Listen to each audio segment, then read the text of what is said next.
Picture this. You're grinding through push-ups, feeling unstoppable. Then somewhere around rep 12, your muscles just quit. Not slow down, quit. Like they filed the paperwork and walked out mid-shift.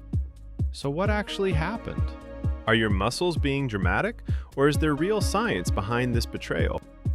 Most people blame lactic acid or say you ran out of energy. Neither actually explains it. The real culprit is sneakier, and it has nothing to do with fuel. It's about whether your muscle can still hear what your brain is telling it to do. Your brain fires instructions through cells called motor neurons. Here's the weird part. The motor neuron and the muscle cell never touch. There's a tiny gap between them. One side holds a chemical messenger called acetylcholine. The other side, your muscle cell, holds a stockpile of charged particles. Potassium inside, sodium waiting outside, both staying exactly where biology told them to. When your brain says move, the motor neuron dumps acetylcholine into that gap, and the muscle cell membrane swings open. Sodium rushes in, potassium rushes out, creating what's called an action potential, fancy talk for an electrical signal firing. That signal triggers a flood of stored calcium, which is what lets the muscle fibers grab each other and pull.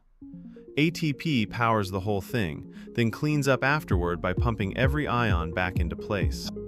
Every single rep, ATP gets spent, lactate gets produced, and the ions slowly drift away from where they need to be.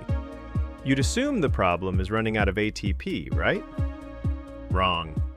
Even wrecked muscles keep manufacturing fresh ATP. And that lactate everyone blames for the burn? It's not waste. It's actual anaerobic fuel.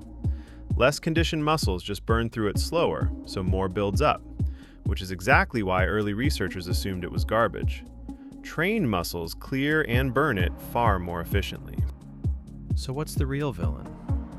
After enough contractions, there simply aren't enough sodium, potassium, or calcium ions left near the membrane to reset the system. Your brain can scream the instruction all at once. No ions in position, no new signal. Your muscles didn't run out of fuel, they lost the ability to receive the message. Kinda like explaining deadlift form to someone 3 cheat meals deep into ignoring you.